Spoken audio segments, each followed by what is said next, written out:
Hello, everyone, and welcome to our August Wellness webcast, sponsored by Ann Neal and Kiowa Kieran. I'm Amy LaValle. I hope everyone is having a wonderful summer, and I'd like to thank you for taking the time to join us today to learn about creating an exercise plan. So if you have any questions during the presentation, please feel free to type those into the chat box below, and we will do our best to get to them at the end of the presentation. Now, I would like to introduce our guest today, Dr. Michael Brate. He is the founder of Tribe Wellness, a doctor of physical therapy, former kinesiology professor, and a former amateur fighter. He runs exercise programs founded on evidence-based research to help people with chronic and progressive conditions to move and feel better and increase their quality of life. Welcome, Dr. Mike. I want to thank you so much for joining us today. Before we get started with your presentation, I was wondering if you could elaborate a bit more on your interest in Parkinson's or your connection to it. Yeah, thanks, Amy. I'm glad to be here. Dr. Mike Bridge, physical therapist, coming to you live from Dallas, Texas. And I have always been passionate about Parkinson's disease and other forms of Parkinsonism because my grandmother had an atypical form called progressive supranuclear palsy. Looks a lot like Parkinson's, but doesn't respond very well to medication. And when I was a kid, I remember a lot less was known about this deal, And I remember her having trouble with her walking. And because people knew a lot less, her neurologist said, well, I guess it's time to get in a wheelchair. And now we know that's the exact opposite.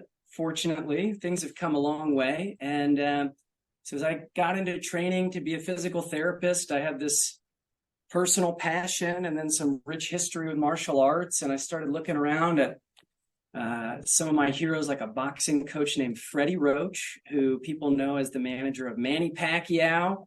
And he did an interview where he said something about the training with his fighters helped him manage his symptoms. And I've always thought, like many people have said over the years, everybody has a path that they're on and gifts that they can use and should use. And I thought, wow, I've got all this experience and things that could be helpful for people like my grandmother. Let me jump in and do it. So now at Tribe Wellness, we've got 15 groups a week for people with Parkinson's and other forms of Parkinsonism. Some of those are in person. Most of them are now. Some are online, and a lot of them are hybrid. So we've got Tai Chi, we've got boxing, we've got yoga, we've got a hiking group, we've got a balance and core class. We've got a lot, and we get to see people in one-on-one therapy. So it's an absolute blast, and I feel at times like I get to try to share the wise words of the gentleman behind me, Jack LaLanne, the godfather of fitness. That's a picture of Jack on his 70th birthday, swimming across the San Francisco Bay, towing 100 rowboats while handcuffed to show people age as a number. I feel like I get to do some pretty cool stuff, working out with people and helping them try to fight back. That's amazing. Well, that's a great story, and I'm so glad you had these wonderful influences that helped you to help us and influence us. So I can hand this all over to you now and let you control and present how to build our exercise plan. Excellent. Well, again, I really appreciate the opportunity to do this. I got to grow up watching Brian Grant play college basketball in my hometown of Cincinnati, Ohio, for a school I went to for undergrad, the Xavier University Musketeers. So I'm always thrilled to be in any way connected with Brian Grant and his great work. And today we're going to dig into exercise. I want to warn you all ahead of time. I'm going to try to make sure you get a copy of these slides because as people here at my clinic will tell you, I'm a little chatty and there's so much out there. We're in a new era of understanding and research for how to use exercise to help people live well with this deal. So there's a lot to share. Disclosures are common for everything, and the big takeaway is just because it's on a slide doesn't mean it's individualized to you. Hopefully that makes sense. But we've already even talked about my background. The only thing I don't think I mentioned is lately I've been really fortunate to get to publish some great research on exercise and how it helps people with Parkinson's. And that has been really cool, and a result of some great people at UT Southwestern Medical Center here in Dallas partnering with me. So that's been a lot of fun. As a licensed physical therapist too, I always want to remind people, exercise is great, but exercise with a purpose that's aimed at specific impairments and based on specific testing can be helpful. So I always recommend that people with Parkinson's, whether you think you need it or not, do an annual check-in with a physical therapist. If you had some recent change, check in again. If you're starting to fall, please check in. And then there's some plenty other reasons to see somebody, like, if you have an injury or if you're starting to freeze when you walk, just a lot of good reasons. But beyond that, there's so much that you can do. And I love that, because one of the best things about exercise is you don't have to have somebody else do it for you. You can just jump in and do it. So hopefully today gives you a review of some current concepts in the research, and we'll dive pretty deeply into what the recommendations are from the Parkinson Foundation and the ACSM to try to figure out how to use exercise to help. And we know from research that exercise is helpful for anybody. We've got reasons on the screen. Hopefully they make good sense. I think one big one that's often overlooked, we know it helps with mood. We know it helps with weight. People I work with, I usually remind them we're not training to have six-pack abs, although it would be pretty cool if we got them. But what's a lot bigger of a deal is if dopamine is the brain chemical, that's the feel-good chemical in the brain, and it's not being manufactured as much by the brain, or maybe not at all by the brain, and you're getting some good work with your medication from carbidopa, levodopa, isn't it great that exercise can help improve mood? Because that'll help even bolster what you're getting out of your medication. And the counterintuitive thing for a lot of people with exercise and Parkinson's is it boosts energy and it helps you sleep better, which could not be a bigger deal. Because if you think about it, I don't know about anybody on the webcast today, or if you're watching a recording maybe someday, I don't know how energy works for you, but I know a lot of people that I see in therapy and in our group programs, they'll say, gosh, I missed a week. I wasn't feeling very good. And if you had like a short-term injury, it would make sense to kind of rest, right? But with Parkinson's, a lot of times the energy component and the sleep disturbances make it so you don't know when you're going to be tired. But if you can take those times and still do something, a lot of times immediately during the workout, you feel better. And after, you feel better. And usually that night, you sleep a whole lot better than if you didn't exercise. And that has a profound downstream effect for energy, for cognition, and for a whole lot of other things. So there are a ton of reasons for everybody to exercise. I'm not going to get into all of the words on this slide, but I wanted you to see a summary of a research study, and I've got a link to it at the end of these slides, that came out last year. It's among the biggest deals to come out in research about exercise and Parkinson's, because before this study, people used to say, well, exercise probably slows the progression of symptoms.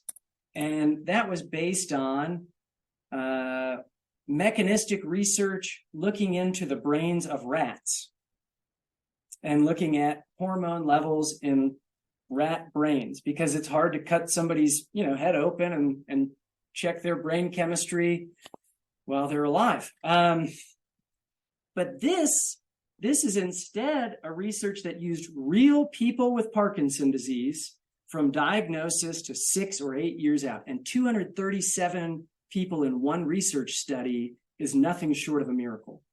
And what they found is the people who were doing 150 minutes a week of physical activity fared worlds better on a number of different measures of physical performance and motor symptoms from Parkinson's than those who weren't exercising. And then when they looked at the people who were getting 300 minutes a week or who were getting a significant component of moderate to intense aerobic exercise, there's like a big jump in function where some of them, and the majority of that group that was getting the intensity, they were performing at, or in some cases above, the same level of physical function as peers who maybe didn't have Parkinson's disease, average scores of where they would be if they didn't. So if you needed another resounding statement about why should I exercise, here you go. It's from the Journal of Neurology. Neurology, general rule in scientific research is a journal with a shorter name is a bigger deal. I'm a physical therapist. I'm not that big of a deal. I put some research that took 5 years to put together in the Journal of Neurorehabilitation, long name. Neurology, short name, big deal. So the big takeaway is not just is it important for feeling well now and moving well now, but we really know that intensity plays a powerful role in slowing the progression of symptoms. And hopefully that makes you feel really good because it's something you can control. And we've got other studies too. I'm not going to get into every study on the planet, but a lot of times, I put this one in because a lot of times I see people who are maybe early in life with Parkinson's and maybe they've just started taking medication. They're feeling great. And I ask them what kind of exercise they're getting. And they say, I don't really know if I need to do much. I walk a little bit, or I play golf. And I think those are great. Okay, don't misunderstand. I think those are great. Any activity people do, great. But knowing that you can exercise consistently, especially hitting target levels of intensity, and that can help you reduce the amount of medication you might need, or slow the progression of symptoms, or help you get more out of the medication you take, well, that's a really big deal. Because sometimes what can happen is people say, well, gosh, I'm taking Rytary or Cinemet or whatever. I feel great. I'm good. And that's wonderful. But down the road, you might have to take more. You might have to take more. And so being able to directly influence that through your own daily activities is a really powerful thing. And many people have seen this cartoon guy from the medical textbooks that's supposed to be the classic person with Parkinson's disease. Only a handful of select few here in Dallas, Texas, have gotten to see my buddy Steve, who's tough as nails. And so I always want people to see, how can you get from running the risk that that might be you to looking tough, feeling good, and moving well like my buddy Steve? Well, exercise programming. So I think I've kind of talked this up enough. But a lot of times people say, just like Amy and I were talking about before this, she was saying, gosh, I see all these great webinars, but a lot of times people leave a webinar and they don't know what to do. So we're getting into the Parkinson exercise recommendations in the hope that you know more of what to do. And this is an infographic showing the exercise recommendations that the Parkinson Foundation in partnership with the ACSM put together. And we're going to dive into each section here as we move forward. There's a link in here to get it. You could always Google Parkinson exercise recommendations, and you'll know it's the real deal because it'll mention the Parkinson Foundation and ACSM. But the main categories we want to get into are aerobic activity, strength training, balance, which is for people with Parkinson's deeply influenced by agility and multitasking, and stretching, which is something everybody should probably be doing these things anyway. And that kind of checks out because the motor impairments with Parkinson's, the physical part of it, those look and act a lot like normal aging, impairments from normal aging.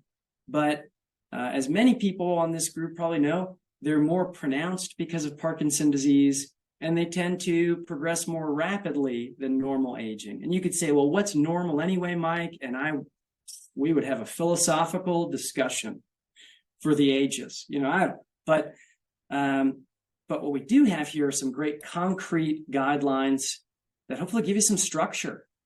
So here are the big themes. I don't know if you can see.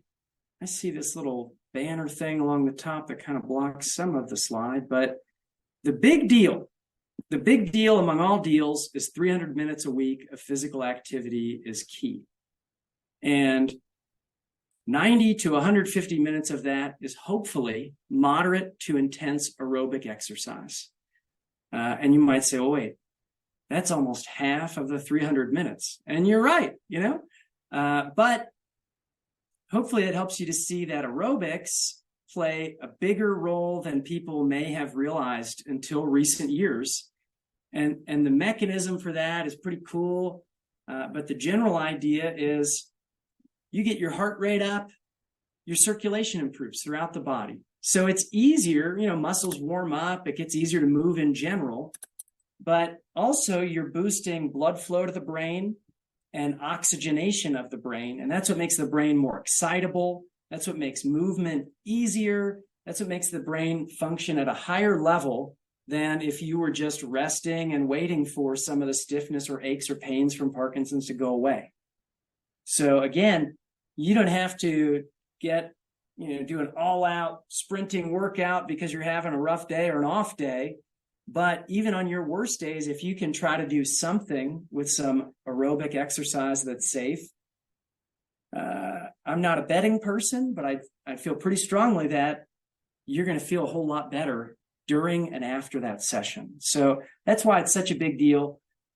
Strength, we're going to get into. Balance, we're going to get into. Stretching, we're going to get into. But this is a nice summary of where we're heading, or a preview, let's say. Aerobic exercise. I love this infographic. We got this lady on a treadmill. And really, if that's all you did, that'd be pretty great. I know that a lot of times in the clinic, I meet people who say, I do aerobic exercise, I walk. And some of them really do. Some of them really do walk. A lot of them, it seems like maybe take the dog out and the dog's kind of sniffing at stuff and they're standing around there, maybe goofing around on their phone. That's not the same type of aerobic exercise we're looking at. So this is from the neuro section of the APTA, the neurological section, and it's specific to Parkinson's. They're saying, what's aerobic exercise? Well, it's activity that makes you sweat, which assumes, of course, that you're sweating. Some people lose the ability to sweat, so that gets a little tricky, but hopefully it makes you sweat if you do that. Breathe harder and get your heart beating faster for 10 minutes or more. And why is that a big deal? Well, we kind of talked about it. You get your lungs working, you're huffing and puffing, you get the blood pumping, and all of a sudden your brain gets much more excitable and alert. And then some of that stiffness, aches, pains, a lot of these things, they don't maybe go entirely away, but they're easier to work around and you can move better, which is wonderful. So how often, 3 days a week would be a good minimum. I'd say in a perfect world, you'd probably do some aerobic activity 5 days a week, and that'd be even better. I know some people who do it every day. One thing towards the bottom of the screen, though, I want to call out is the first 3 to 5 minutes should be a warm-up, meaning you don't need to set foot out of your house and just start tearing down the street if you're a runner, but you can start gradually warming up the body to get it ready for exercise. And one way to minimize your risk of injury is cooling down at the end. So slowing down and trying to allow 3 to 5 minutes or so for the body to decrease your heart rate and effort. And you could say, okay, well, that's great, but how do I know what's best? And I'd say, well, there are 3 kinds that are best. One is the kind you do safely. The second form of aerobic exercise is the one you'll do consistently, because one, every now and then having a great workout that's cool, but to have lasting changes down to the cellular level, the body adjusts to the stress you put it under consistently. So consistency is a big deal. And of course, the kind you enjoy, because if you dread it, it just doesn't go as well. It still might work for you, but it's a whole lot harder to show up. And that's why, like at Tribe Wellness, for example, we've got so many different types of groups. We started out mostly because we did a pilot program with boxing, and it was awesome. And I loved the pilot program because I used to do a lot of fighting, but also not everybody wants to do boxing. That's okay. So we'll get even deeper into this, but some key things to think about is if you're safe, you're consistent, and you're having fun, that's wonderful. And then if you get bored, which happens, you can switch types of exercise. So you could use a treadmill, you could use a stationary bike, you could use an elliptical machine. And there's nothing out there, at least yet, that says one is the absolute golden ticket to doing well. The bigger deal is consistent physical activity.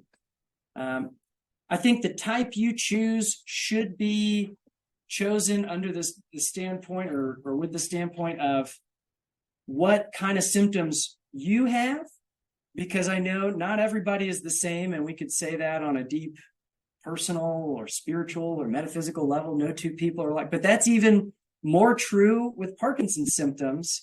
We got the same cluster of symptoms that everybody looks at, but that could even vary from one day to the next. And I'll give you an example. There's a guy that I used to see in physical therapy here. I think he's discharged for a while for now, but anyway, and there were days where he just felt really dizzy. And there are days where his dizziness didn't bother him at all. So on days where he wasn't feeling dizzy, well, we do a lot of work with weight bearing against gravity, standing up, multi-directional stepping, doing some intervals of walking fast, pole walking or hiking. That's why we've got our hiking group here. But on days where he was feeling really dizzy, well, we could just set him up in a recumbent bike, a stationary bike that gave him some support so he wasn't going to necessarily get dizzy and fall off, and see if, instead of going all out, if he could work himself to a moderate level of intensity, pedal in those feet and feel a little better. And most of the time, he did feel better from that. So, pick what you like, but also, if you're not safe, there's no workout that's going to overcome an unnecessary injury. Anyway, what are some examples, you might say? Well, here's a whole list, and it is not all inclusive, okay? I mean, there's even more than this, but I want to remind you, any of these things can be considered aerobic exercise. And some of them are becoming much more popular, like pole walking. You see more of that for people all over the place for a variety of reasons. Some people call it Nordic walking. Some people just call it hiking with trekking poles. But you see, even when we go out, sometimes because Dallas is hot, it's unbelievably hot lately. But, our hiking group hasn't been meeting, and we're getting antsy. So we're going to start meeting at a mall, and we're going to go back to walking in air-conditioned environments, which is better than nothing. But we've even seen people in the past walking with those sticks in the mall. There are a lot of ways to do this. The only thing on this list that gives me any concern is kickboxing, and I put on there maybe because I hope that if you're doing kickboxing, first of all, you're not coaching yourself unless you're like a world-class kickboxer, because it helps to have a coach so you're not hurting your hips and your knees. But also, I hope that you've got pretty good balance already, because it could certainly help balance more, but so can a lot of things. And we've talked about how intensity matters. How do you determine how intensely to work? Well, there are two main ways. One is heart rate. We'll get into some math in a moment for heart rate stuff. The other, which is so much simpler, is whether you have one in front of you when you're working out or whether you just think about it as you're working out, a 0 to 10 intensity scale. I like to think of it as 0 is like you just woke up from a nap, you're not doing anything. A lot of these scales for 10 say maximum effort, and people, in my experience, sometimes have a varying definition of what maximum effort is. It might be maximum that they're willing to do at a certain time. So I usually say something like, as crazy as this sounds, maximum effort, like you're running from the cops or you're running after someone that robbed you. That type of effort where your all-out sprint that you cannot maintain. If that 0 to 10 is the range we're working with, hopefully you're somewhere between a 5 out of 10 and an 8 out of 10. If you go higher than 8 out of 10, things might be just fine. But you run the risk that you might burn through the medication in your system, which could put you in an off period with medication.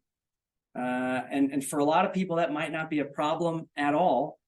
But if off periods cause you some trouble, I always like for people to kind of back off a little bit. 8 out of 10 is a really good hard effort where you feel like you probably couldn't carry on a conversation when you're exercising.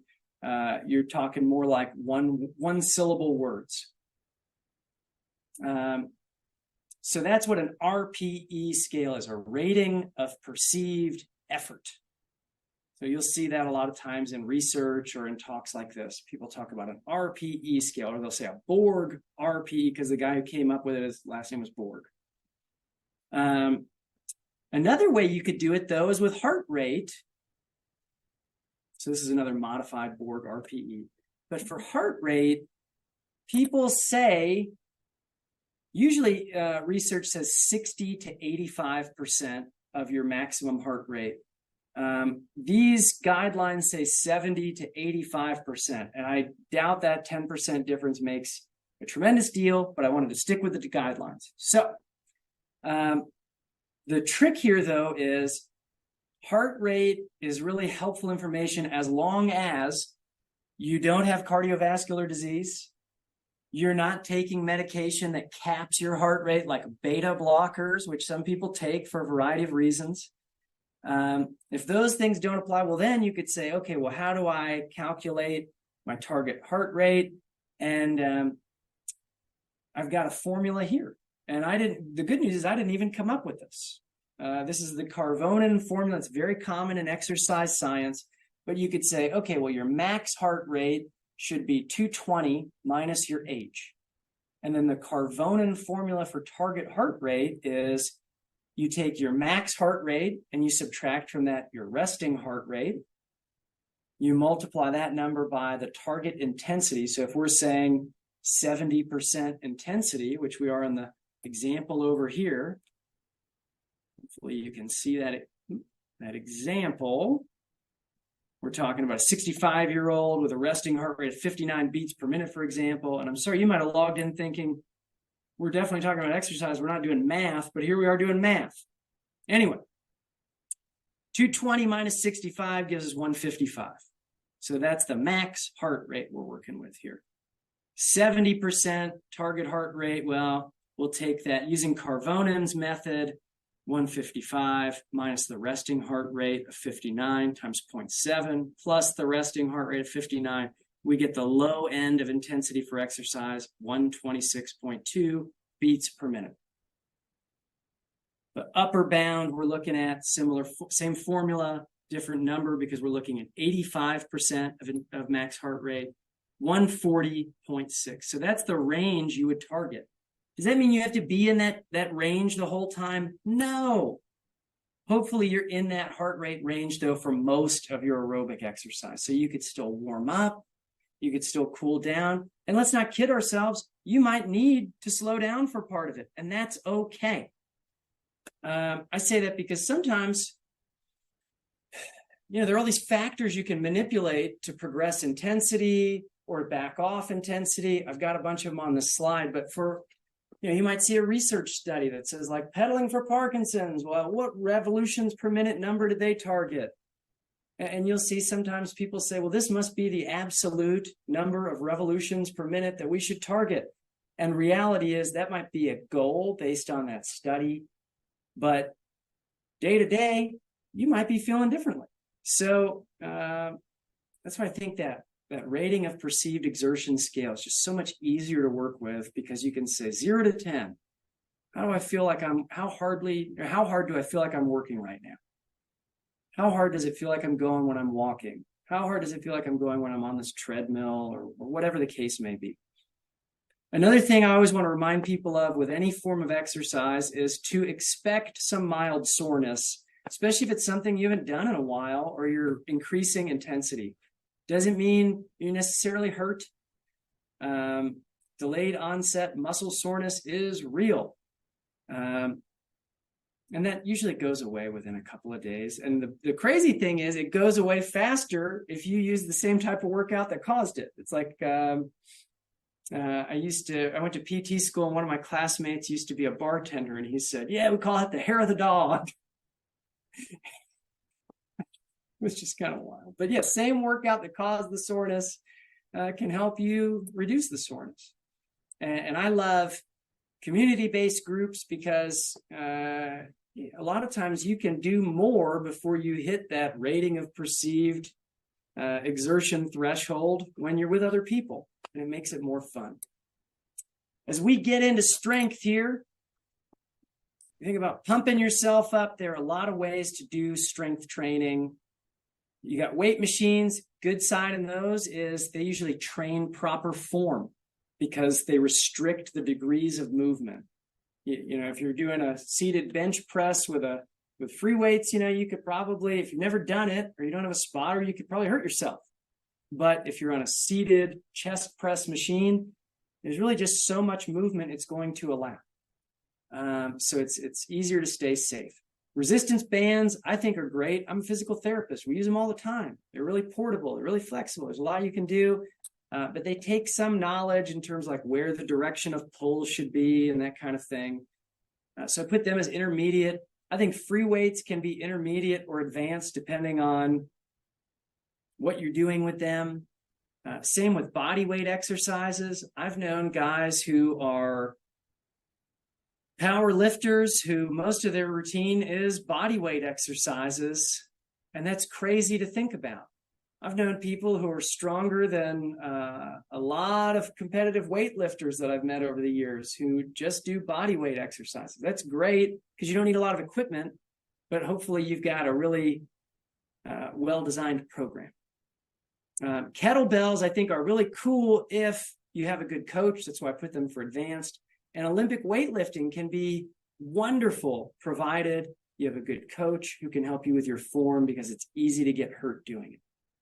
Yoga can make you stronger. Pilates can make you stronger. CrossFit, I put maybe because I think while it can get you stronger, I hope you've got a coach that knows how to apply CrossFit movements under the realm or in the world of symptoms associated with Parkinson disease.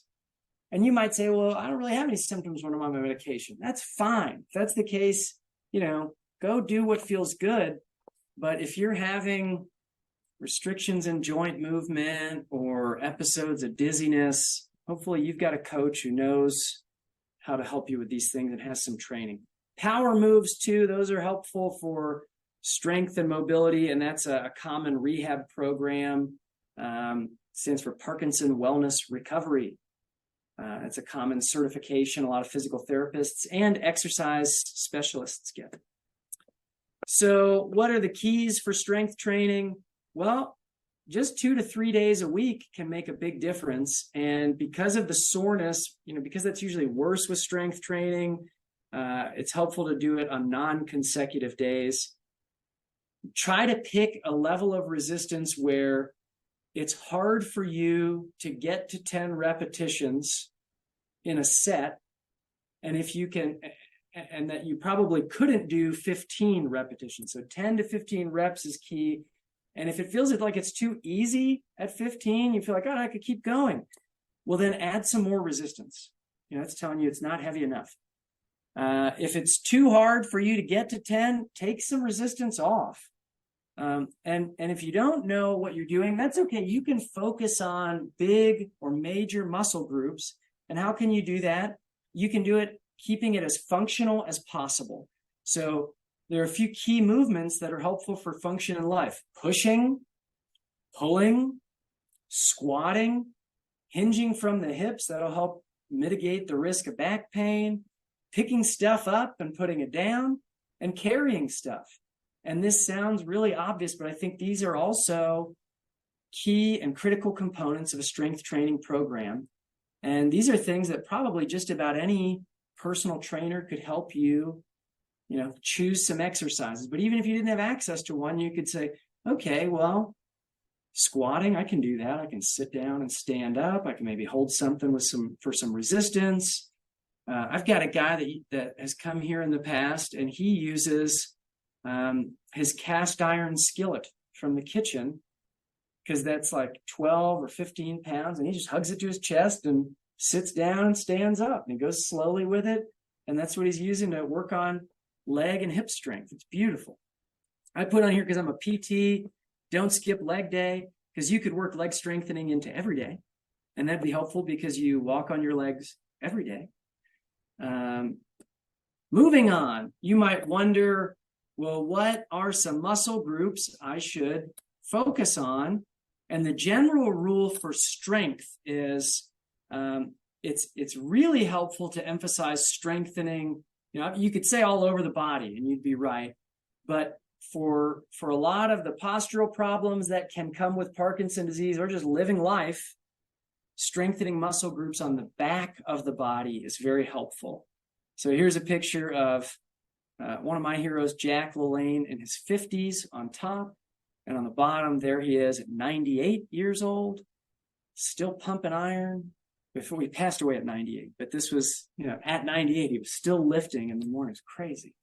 But I've got lists of chronically weak muscle groups to include right here with some ideas. You don't have to use these ideas, but you got some ideas of exercises that you could take to an exercise professional, or that you could do some research on. I's, Y's, and T's. What does that mean? Let me Google it. Okay, well, I'm going to lay down. I'm going to move my arms out like I'm making the letter I, and try to squeeze my shoulder blades in. And then maybe I'll make the letter Y. These are things that are really helpful for building strength in chronically weakened areas. And if you need help, you could always consult your friendly neighborhood physical therapist too. Moving into stretching. Stretching is simple and overlooked. We could probably say that, and we would be hitting the nail on the head. But stretching is a really big deal, because if you're going to exercise 150 to 300 minutes a week, or if you're at least going to have that a physical activity, not all of it has to be exercised. Going up and down the stairs counts, raking leaves counts. It's helpful to stretch tight muscle groups. And a lot of people that I see will say, gosh, even without exercising, I feel pretty tight. And maybe some of that is just from living life. Maybe some of that is because of Parkinson's too. And so, we've got some guidelines here. This says greater than 2 to 3 days a week. I think daily is best for your really tight areas. And you could say, well, stretching, maybe I did that sometime in the past. Should I just jump in and do it right away? Well, you could, but it goes a lot better if you've already done some exercise to warm up the body, because that makes muscle tissue is elastic in nature. It stretches, and that warms it up to make it more elastic, so you can get more out of your stretching. Also, a warm up will help to kind of knock away some of the impact of Parkinson-related rigidity or dystonia. Dystonia is that symptom where it's muscle contraction that's involuntary. So it feels like you've tightened a muscle up because you're contracting it, except it's not something that you're actively choosing to do. And that warm-up or aerobic exercise can really help knock that down a bit. Dynamic warm-ups can be even more helpful, and there are tons of resources for those. The ones that I think are the most helpful for people, assuming you got good balance, are the dynamic warm-ups that people in running groups use. Because usually they'll do one where they're swinging a leg across the body, keeping it straight, and that's a nice dynamic hamstring warm-up. Or they'll do one where they're kicking their heels towards their rear end and pointing the knee down towards the ground, and that's a nice dynamic warm-up for your quads, the top of your thighs. High knee marching can be really helpful to loosen up the hips and get rid of some low back tightness. So these things can be really helpful as part of your warm-up, but a sustained hold or a visit to some of these there are these stretching gyms and clinics now too that people will go to, almost like they pay to go to a massage therapist. They'll go see a stretch person.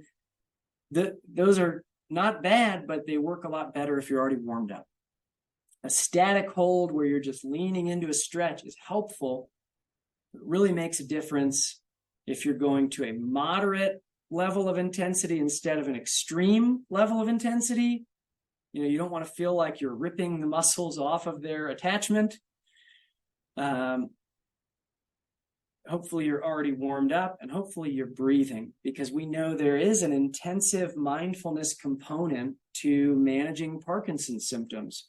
And the old coach's saying of where the mind goes, energy flows is true.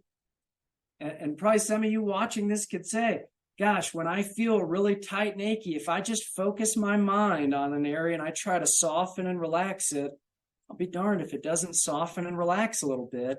And that's more true of Parkinson's than it is of people without Parkinson's. So it makes sense to take some time with your breathing when you're stretching and focus on feeling that area, relax and soften.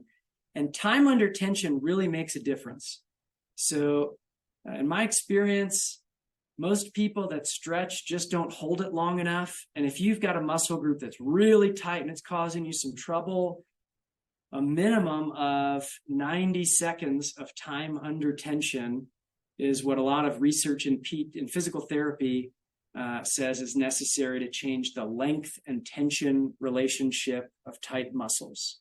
So you could do a minute and you could take a break and do it again. That'd be even going above and beyond. That'd be nice. You could do 3 rounds of 30 seconds, just trying to get into that stretch and hold it for a longer period of time is a big deal. And also knowing that stretching can happen as a result of certain workouts, that's very helpful.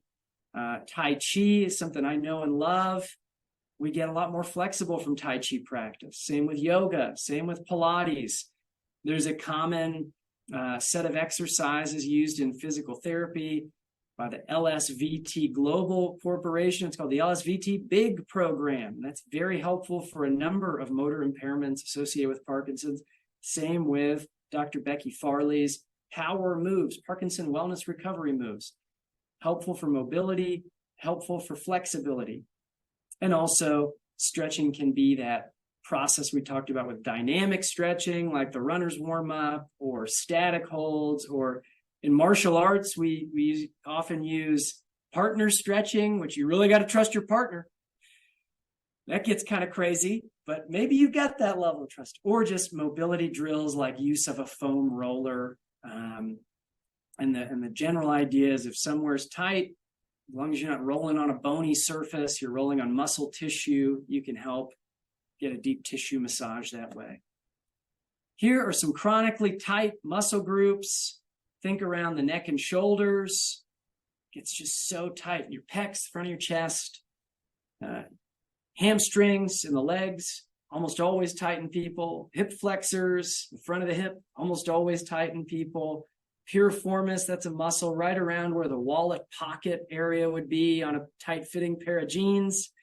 That's almost always tight in people. So here's some easy things to work on stretching. And I grew up watching The Simpsons, so I always think this Mr. Burns posture should be avoided. And the general idea is stretch what's tight, strengthen what's weak. Usually if a muscle group on one side of the body is really tight, the other side of the body, that muscle group on the opposite side of the spine is usually excessively stretched out and weak. So maybe this is a helpful resource for you to turn back to. The next one is a big deal, which is balance, agility, and multitasking. And the general idea, because I've got enough slides to go way off the deep end here, but the general idea with balance is something we say in our Tai Chi groups all the time, which is embrace the challenge. And I want to say embrace the challenge safely. There's a target threshold of discomfort that people should reach when they're doing balance training. it should feel like you're pretty uncomfortable, but it should also feel like you're still safe. Because if it's too hard, it's like, what's the point? I don't need this. And if it's too easy, it's not really going to give you much of a benefit. So, you can do a lot of different balance drills and figure out, all right, well, this one gave me the most trouble. But when you think about general concepts for balance and agility and multitasking, big movements are a big deal because the brain, as a result of changes from Parkinson's, usually wants to make movements smaller and more rapid. In boxing class, I talk about how that looks a lot like these close range Bruce Lee punches. So we want to do a big reach way out as far as you can go and pull it back to the face instead of leaning in and doing these short pumping arm movements, because that way you can work on your agility. You can work on focusing on controlling big movements while you're doing other things. And that also can help with your agility and your mobility at each joint that you're trying. Multi-directional stepping is a really big deal. And what does that mean? Well, walking is great. We talked about that with aerobics, but also life occurs beyond just walking in a straight path. So this is why things like dance have captured a lot of research for Parkinson's, or things like yoga or Tai Chi are really helpful because you're stepping in different directions. And that not only helps to keep muscles strong enough to do that, but it strengthens the connections in the brain to keep those motor programs readily accessible. Weight shifting is a big deal too. And that's another reason I love Tai Chi, because slow, controlled weight shifting in different directions helps boost your brain's recognition of these signals that show where your body is in space. The fancy word for that is proprioceptive input. But you could say knowing where your feet are, and knowing where your base of support is, or where your center of mass is compared to your base of support. What I mean by that is sometimes people in boxing class are leaning into the punching bag and they don't even know. I'll say to them, hey, stand up nice and tall. And they'll say, I am, man. What are you talking about? But then I'll show them a video of them leaning in. And they'll go, oh, wow. And they'll be able to boost their awareness of their upright posture and their body control. So it doesn't matter how you do this. I will say balance training is a lot easier when you're holding your body weight against gravity.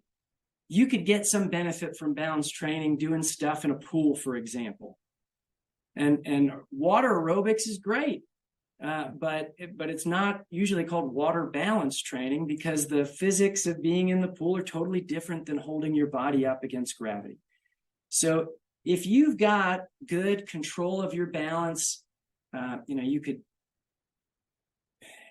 standing up against gravity, that's when it's really helpful to add more components to make it harder.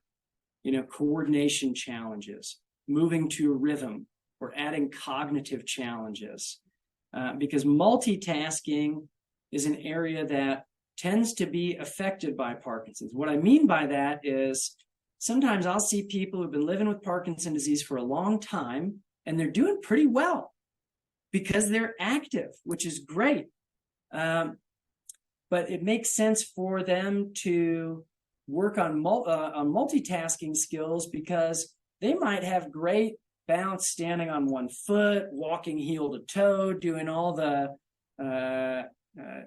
DUI tests that somebody might get on the roadside. But if something happens, there's a loud noise and they turn, all of a sudden they stumble. Or if somebody runs out into an aisle in front of them in the grocery store and they've got to respond quickly, responses can be slowed by Parkinson's disease. So doing this multitasking when you're safely working on balance training can really be a big deal. And all of these forms of exercise on this list have aspects of that. So there's so many ways to do it. I'd love to have everybody say, hey, Mike, I'd love to get involved in Tai Chi with Tribe Wellness and join you on Zoom and that kind of thing, because we'd work on that. But it doesn't have to be that. In fact, there's an app that a lot of people use. that they're not even paying me. They're not even paying me to say this, but I really like this app. It's on the list towards the bottom. It's called Clock Yourself. And I think if you have an Android, I think it's $5. If you have an iPhone, I think it's $3. I don't know why. But it's one where you're in control of progressing the speed. So it has you pretend you're standing in the middle of an analog clock with 12 numbers around you. And it's going to call out numbers at a speed, a certain step per minute rate. And it's kind of a game. And you can put targets on the floor to step towards, or you can just imagine they're there. But it gets you to challenge your reaction time with stepping in different directions. And then there are all kinds of ways to make it more complex too. We can turn towards the number and step toward it, that kind of thing. Or some folks that I work with have the Oculus, which is that super cool VR headset. And for them, I want to make sure they do this kind of thing safely. And they already have really good balance, but they can work on, I've got one guy who got me kind of hooked on this, and I reached out to Meta about trying to do a research study with this and never heard back. But Beat Saber, it's like you've got a lightsaber like in Star Wars, which is cool. Even if you're not into Star Wars, it's cool. Don't worry. And it's shooting stuff at you, and you're using your lightsaber to knock it back almost like you're playing a racket sport. And it comes at you from various directions. And the better you get, the faster this stuff comes at you, and the more you've got to turn. So it requires that you're safe and that you're not in an area where you're stepping on Legos or tripping over stuff. But anything that can challenge that timing is a big deal. And that's why even things like ping pong or the world's fastest growing sport, pickleball, can be a really big deal. I'm a little hesitant sometimes to just have a blanket statement with pickleball. I'll start wrapping this up here in just a minute. But I'm a little hesitant with pickleball because some of our folks at Tribe, we did an adapted pickleball league a few years ago with some grad students from a PT school, and they were awesome. We had some people get so into it that they were diving for shots, and I must have gone through like 2 big first aid kits from Costco, because people were getting scrapes from diving on the hard court. It was wild.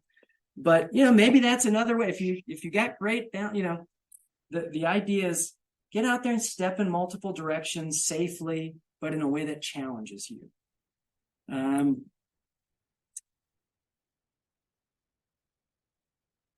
These are concepts of neuroplasticity, which we've all gotten into, and the first few are the biggest. Use it or lose it is what a lot of people say. Optimists like me say, use it and improve it. And we know that specificity, repetition, and intensity all matter a whole lot. Because if you want to get better at a certain type of balance or a certain activity, the more specific your training is to that activity, the better. I hope that's not too general or too vague, but hopefully that's something you can apply to your exercise program.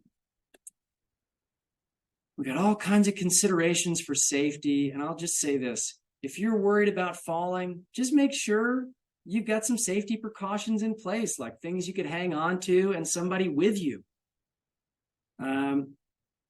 Also, you could do an annual PT checkup. That'd be great. But that kind of summarizes everything we've got for the Parkinson Foundation's exercise recommendations. Beyond this, and I'll make sure you get a copy of these slides if you want them, I've just got a wealth of resources in place that I'm hopeful you'll look into. How do I know when I should go to PT for falling? Well, here's a whole list of stuff. How does PT help with fall prevention? Well, here's a whole model of how it could help. What are some considerations for, equipment and stuff? Well, if you can get a workout without buying a bunch of equipment, that's great. And you can go outside. Unless you're in Dallas right now, then please, if you go outside, stay hydrated and play it safe. But, there are so many fitness centers all over the place. There's so many resources that didn't used to be there, and it's only getting better for people with Parkinson's, which is what I hope you take away as a great message and a key message of not just does exercise help, but there's so much accessible exercise now. There are all these great webinars. There's Zoom classes all over the place. There are community centers putting more and more programming together. That's my dog, Boba. She's our clinic dog, and she sure is sweet. So I wanted to be sure at the end to say thank you and show you how adorable she is. And if I can be useful to anybody checking out this webcast, here's my info. Let me know. I can't guarantee I'll get back to you the same day, but I'll do my best. And I've got a bunch of references, and then more importantly, I've got a bunch of resources for you. So if you're into pole walking or you want to get into it, here's some links you can check out. If you like cycling and you want to see how it works with Parkinson's, here are some links to some studies. If you say, gosh, I'm doing all this other stuff, but what about facial expression, man? Well, here's a link to some exercises that could help with that, or for fine motor training. Or diet is a kind of a hot topic and tough to make definitive recommendations, but there's more and more stuff coming out about how to avoid diets that promote inflammation and how that can have a really powerful effect on Parkinson's symptoms. So we got all these great resources to age well, live well, and do well. And that's why I hope you see we're in kind of a new frontier of doing well despite Parkinson's disease. And hopefully, as you move forward with this, you can look at things like carrying the rating of perceived exertion scale with you into your activities and getting after it. We got a few minutes. I said too much. Just to say, this is so wonderful. We could just go on for another hour. You provided so much wonderful information. And I wanted to spend just a few minutes getting to some questions. Yeah. So I've got a couple that I'm just going to kind of condense. It's, for the people who are working all day and exhausted in the evening, what kind of exercise would you recommend to get the most out of it if you had 5, 10, 15, 30 minutes, like the most bang for your buck? The most bang for your buck, that's a good question. If you're working all day, one challenge would be try to get up early. Ha ha ha. I know life happens though. But you could say anything that gets your arms and legs moving. Sometimes that's an elliptical machine for aerobics. That might even be, using some hiking poles and going for a brisk walk. I guess it depends on what symptom is giving you the most trouble. Because if it's like rigidity or stiffness, well, why not use your time with a mix of, maybe one day you do some aerobics, another day you get in to do some yoga or some Tai Chi. But I think the number one thing that people can do, like we've been talking about, is moderate to intense aerobic exercise. So whatever you've got easy access to, where you can get the time in and get it done, that's the answer. If you have a recumbent bike at home and you normally don't love recumbent bikes, but you're willing to, and somebody's going to leave you alone in the room that has it, go get them. Hopefully that's helpful. Right. I think it is. Are there certain areas we should focus on more based on age and progression? So for example, if you're a young onset, is there a specific area you should focus on more versus somebody who is, later on in life and more progressed? I think regardless of, what stage or age you're in, hitting that moderate to intense level with aerobics is key, because that's the thing that helps with so many other elements of motor symptoms.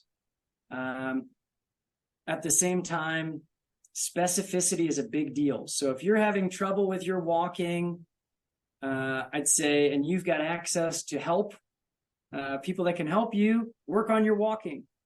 And if you don't, well, then find something safe where you can still be physically active with aerobics. For people who are younger, I also think it makes sense, just like, because normal aging, we tend to lose some muscle mass and strength. That's just a fact of life. You even saw Jack LaLanne 40 years apart in pictures. He was ripped when he was 50 still somehow. And then when he was in his 90s, he was still lifting and strong. But I use strength as something people should think about, almost like they build a nest egg of retirement savings to draw down on in retirement. if you're younger and you're living with Parkinson's or not, it still makes sense to try to build a functional reserve of strength so that way you can age better. All right, and then I've got one last question that came in. Stiff feet in the morning. Any recommendations on, some stretches or exercise to work with your stiff lower limb? Stiff lower limb. Oddly enough, I sound like a broken record here, but getting that blood pumping with aerobics helps the brain function at a higher level, and it almost seems like it kind of washes away some elements of stiffness and ache. But if you've already done that warm up, then some stretching can be a very big deal. And I know a lot of people that I've seen over the years have a lot of stiffness in their hips and low backs and the back of the legs. So something you could do, provided you could get into position for it, would be something like a seated runner's stretch, where you get one leg nice and straight. You kind of tuck the bottom of the foot where you can against the other leg. Try to sit up tall, tip in there. That's kind of a high yield stretch because you're getting hamstrings on one leg, but you're also getting a little bit into the side of the hip and the tight piriformis area. But there's some great, there's no shortage of great morning yoga routine videos that are 15 or 20 minutes. The big deal is just that you do what's safe, because sometimes you might want to get into a stretch like this, but getting down on the floor could be an issue. Or, sometimes you want to do some yoga, but if you get dizzy from position changes, yoga can be a real challenge. So I hope it doesn't sound like I'm talking anybody out or anything. I just want you to be careful. Oh, I appreciate that. It is important that, we take in this exercise and these stretches, but also know our body's restrictions and being safe. Safety is number one. And if you have specific injuries or questions, as Dr. Mike has said, please seek your doctor or physical therapist for some personalized help. We are running over time, so I'm going to wrap this up. I want to thank you so much, Dr. Mike, for joining us and providing these great slides and just all of the additional resources. We'll make sure that everybody who has registered for this webinar today, that we will send out those slides to you, and this recording will be posted on our website later on. If you guys have any follow-up questions, please reach out to us and we will do our best getting to them. I just again want to thank you, and I hope everybody will join us for next month's Wellness Webcast, and I hope you have a great day and get out and exercise today. Thank you, Dr. Mike. Hey, thank you. This was great. I appreciate it.